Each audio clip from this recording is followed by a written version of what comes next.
ओम श्री गुरुवे नमः। ओम श्री गुरुवे नमः। ओम श्री गुरुवे नमः। द डार्क लाइट चैनल पर आप सभी मित्रों का आज की चर्चा में मैं स्वागत करता हूँ। आदरणीय मित्रों, आज मैं एक बहुत ही महत्वपूर्ण मंत्र आपको बताने जा रहा हूँ। बीमारी कोई भी हो, कोई भी बीमारी हो, कोई भी व्याधि हो आपके शरीर में, यदि वह बहुत लंबे समय से है और किसी भी औषधि से आराम नहीं मिल रहा है, इस बात को आप ध्यान में रखेंगे। जब किसी भी औषधि से आराम ना मिल रहा हो,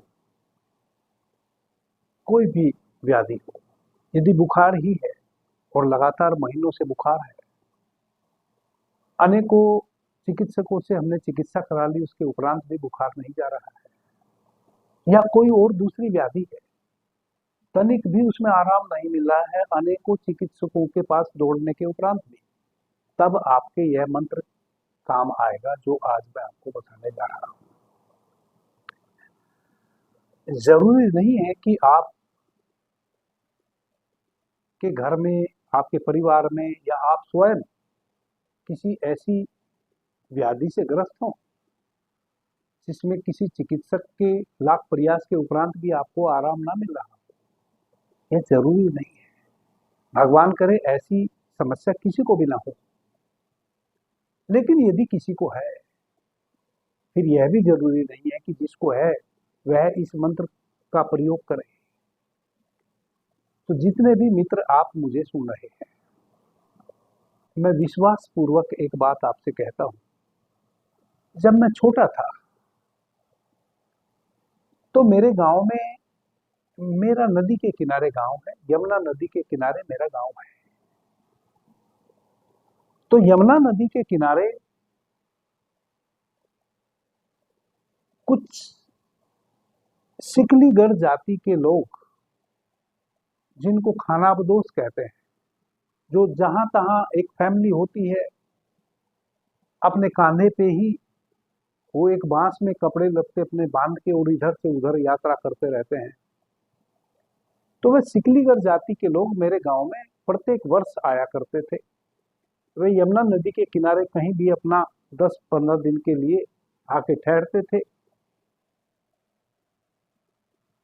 जहां भी, जब नदी के किनारे कोई ना कोई तालाब बन जाता है ऑटोमेटिक, जब नदी पूर पे आती है तो किसी झील में पानी चला जाता है, फिर नदी का पूर खत्म हो जाता है, नदी सीधी बहने लगती है, लेकिन वह जो झील है वह एक तालाब का रूप ले लेती है। फिर कभी जब नदी पूर पे आएगी, फिर उससे पानी बहने लगेगा, तो उसमें कुछ जीव जंतु पैदा हो जाते हैं रुके हुए पानी में, जैसे कछुआ है, मछलियां हैं, नाना प्रकार की जातियों की मछलियां। तो मैं देखता था कि वह सिकलीगढ़ जो हैं वह अक्सर कछुए का भक्षण करते थे, वह कछुए का भोजन करते थे, कछुए को निकालते थे पानी में से, वैसे ही स्थान पे वह अपना डेरा जमाते थे 10-15 दिन के लिए, जिस स्थान में, जहां छोटा मोटा कोई रुके हुए पानी का तालाब हो नदी के किनारे और उसमें कछुए हों। जब तक वह उन सभी कछुओं को बारी बारी से निकाल के उनका भक्षण ना कर लेंगे वह पूरा परिवार, तब तक वह उस स्थान पे बने रहेंगे। और रात्रि में फिर वह गांव में छोटा मोटा कोई गीत संगीत का कार्यक्रम भी किया करते थे, नृत्य इत्यादि का। हम छोटे थे, लेकिन वह एक कार्य और करते थे। अब चूंकि वह जिस गांव की सीमा में रुकते थे, उसी गांव से आटा दाल इत्यादि वह मांगने के लिए चले आते थे दिन में। तो मैंने कई बार वैसा देखा, जैसे किसी की दांत में, दाढ़ में कीड़ा लग जाता है, तो वह एक झाड़ू की सीख ले लेते, एक झाड़ू का तिनका ले लेते छोटा सा, और जिस दांत में कीड़ा लगा हुआ है उस दांत से ऐसे सटा के उसको, उस झाड़ू के तिनके को, और वह कुछ मंत्र फुसफुसाते थे और वह कीड़ा निकल आता था बाहर, और उसी झाड़ू की तिल्ली से वह कीड़ा, उसी झाड़ू की तिल्ली पे वह कीड़ा चढ़ के और उसके हाथ तक आ जाता था, दांत में से कीड़ा निकल आता था। और यह बिल्कुल हमने बड़ी सूक्ष्म दृष्टि से देखने का प्रयास किया कि इसमें कुछ ये गड़बड़ तो नहीं करता है, वह कुछ भी गड़बड़ नहीं करता था। आप ही के घर की झाड़ू आप ही के द्वारा मंगवाता था। आप उसको झाड़ू की तिल्ली एक ला के दे देते थे, फिर वह उस झाड़ू की तिल्ली को अपनी उंगली में पकड़ के और आपके उस दांत में सटाता था जो कीड़ा लगा हुआ है, और फिर वह कुछ मंत्र फुसफुसाता था और वह कीड़ा कुछ ही मिनटों में, 1-2 मिनट में ही वह कीड़ा निकल आता था दांत से और उस झाड़ू की तिल्ली पे चलता हुआ उसके हाथ के पास आ जाता था। आदरणीय मित्रों, मैं उस बात से बड़ा प्रभावित हुआ। इस कारण से ही मैं तो साधु हूं और ध्यान समाधि में मेरा विश्वास है, लेकिन मैं मानता हूं कि यह जो छोटे छोटे टोने टोटके सब हैं, और मंत्र का विज्ञान तो बहुत ही महान है, सावर मंत्रों का तो और भी महान विज्ञान है, तो मेरा इन सब पे बिलीव है, मैं इन पे भरोसा करता हूँ। और भरोसा मैं इस कारण से करता हूँ कि बहुत सारी घटनाएं मेरे समक्ष घटी। 1-2 मंत्र मुझे स्वयं भी आता है जो मैंने सिद्ध कर रखा है। किसी विशेष स्थिति में जब मैं किसी व्यक्ति पर उस मंत्र का उच्चारण करता हूँ, वह किसी पीड़ा में होता है, तो तुरंत ही उसको आराम मिल जाता है। जैसे किसी को आधा शीशी का दर्द हो तो मैं उसका मंत्र जानता हूँ, मेरे समक्ष वह आके बैठ जाए, यदि किसी भी औषधि से आराम ना मिल रहा हो, मैं उस मंत्र को फूंकूंगा और उसको तुरंत आराम मिल जाएगा। तो मेरा इस पे बिलीव है, भरोसा है। आज का जो मंत्र है, मैं आप सभी मित्रों से यह निवेदन करूंगा कि यदि आपके लिए संभव हो, यूं तो यह मंत्र सिद्ध ही है जो मैं आपको बताने जा रहा हूं, लेकिन आपकी वाणी में भी यह सिद्ध हो जाए इस मंत्र को अभी, जैसे आज कृष्ण पक्ष की तृतीया है जब मैं आपसे बात कर रहा हूं, तो अमावस्या के दिन, या इस मंथ की अमावस्या हो या किसी अगले मंथ की अमावस्या हो, ऐसे सावन मंथ की अमावस्या का बड़ा मूल्य है इस मंत्र के लिए। तो अभी सावन माह में हम प्रवेश कर गए हैं और अमावस्या आज से 12 दिन के बाद आ जाएगी। यूं आप किसी भी अमावस्या में या किसी होली के दिन दाह किया जाता है, अग्निदाह किया जाता है, उस दिन भी, उस रात्रि में भी आप इस मंत्र का उच्चारण कर सकते हैं, इस मंत्र को सिद्ध कर सकते हैं।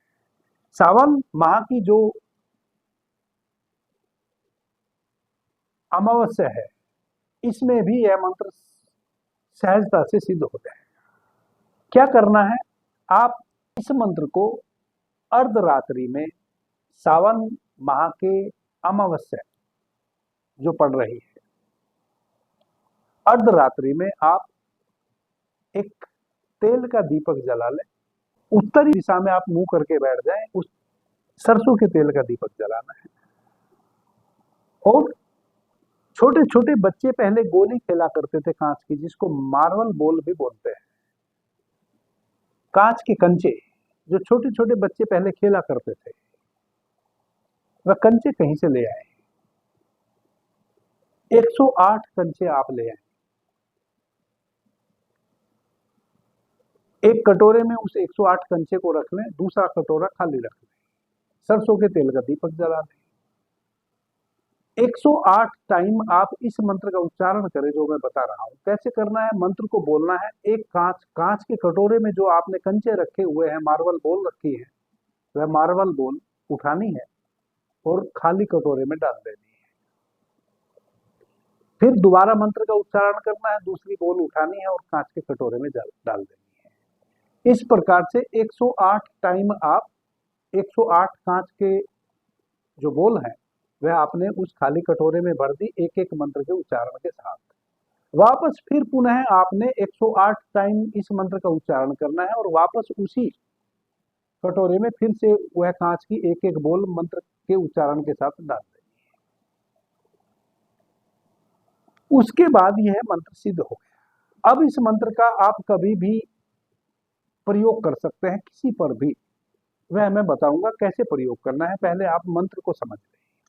ओम परमात्मने तद ब्रह्मा मम शरीरे पाही कुरु कुरु स्वाहा। इस मंत्र को जब मैं अभी उच्चारण कर रहा हूं आपके समक्ष, इसको मैं लिख के स्क्रीन पे भी चला दूंगा ताकि आप इसको सही से लिख ले।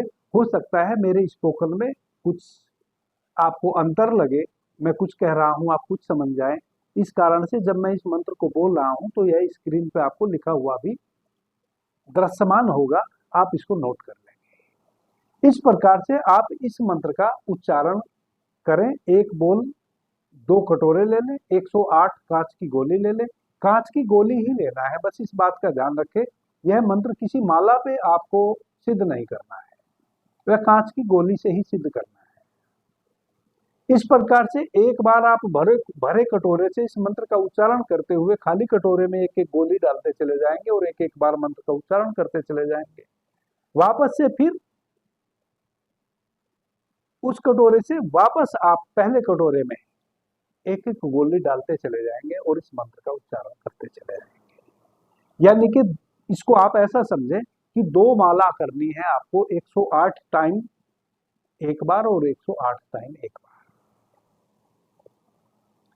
तो 216 टाइम आपने मंत्र का उच्चारण किया, यह मंत्र सिद्ध हो गया। अब क्या करना है?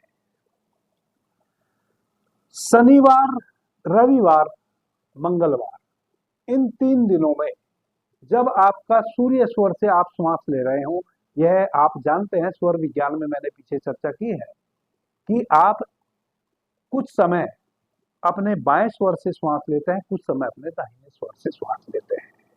जब आप दाहिने स्वर से श्वास लेते हैं, इसको हम कहते हैं सूर्य स्वर, पिंगला नाड़ी। जब आप बाएं नासिका से श्वास लेते हैं, इसको कहते हैं हम चंद्र स्वर, इड़ा नाड़ी।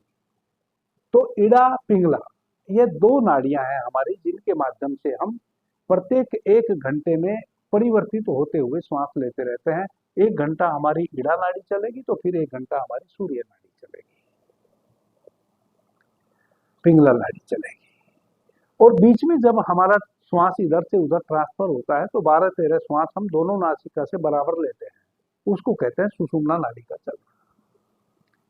तो जब आपका सूर्य स्वर चल रहा हो और शनिवार, रविवार या मंगलवार का दिन हो और कोई ऐसा व्यक्ति आपके सानिध्य में आ जाए, कोई आपका दूर का रिश्तेदार हो, मित्र हो या पड़ोसी हो या आपके परिवार में, जिसको किसी भी प्रकार की औषधि से, यदि फीवर है तो फीवर नहीं उतर रहा है, उन्होंने कई चिकित्सक चेंज कर लिए, या और कोई दूसरी बीमारी है उसमें लाभ नहीं मिल रहा है।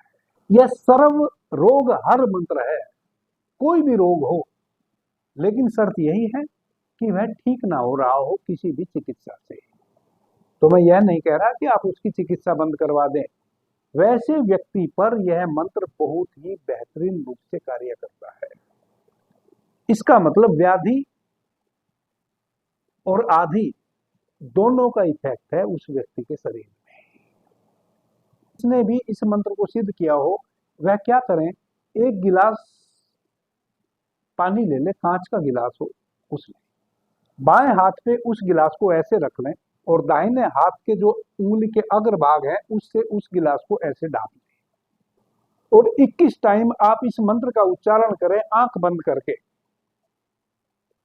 भाव आपका यह रहे कि इस मंत्र का मैं उच्चारण कर रहा हूं उस व्यक्ति के लिए, सामने वाले के लिए, जिसको जो व्याधि है और वह व्याधि जाने का नाम नहीं ले रही है, उसको मैं इस पानी को पिलाऊंगा और उसकी व्याधि चली जाएगी। आपके भीतर भावना यह रहे, आप 21 टाइम इस मंत्र का उच्चारण करें। 21 टाइम इस मंत्र का उच्चारण जब पूरा हो जाए तब आप 21 टाइम नासिका से भीतर श्वास भरें, यह भाव करते हुए कि मैं ब्रह्मांडीय ऊर्जा को अपने भीतर अपनी नासिका के माध्यम से ग्रहण कर रहा हूं, और फिर श्वास उस पानी पे छोड़ें। पानी दूर ही रखें, कम से कम आप 1 बिलांस से थोड़ा सा और अधिक, यानी कि जो भी इस प्रयोग को करे गिलास उसकी नाभि के पास हो, ज्यादा उसके मुंह के निकट ना हो। तो 21 टाइम आपने मंत्र का उच्चारण किया। अब आप क्या करें, गहरी श्वास भीतर लें नासिका से,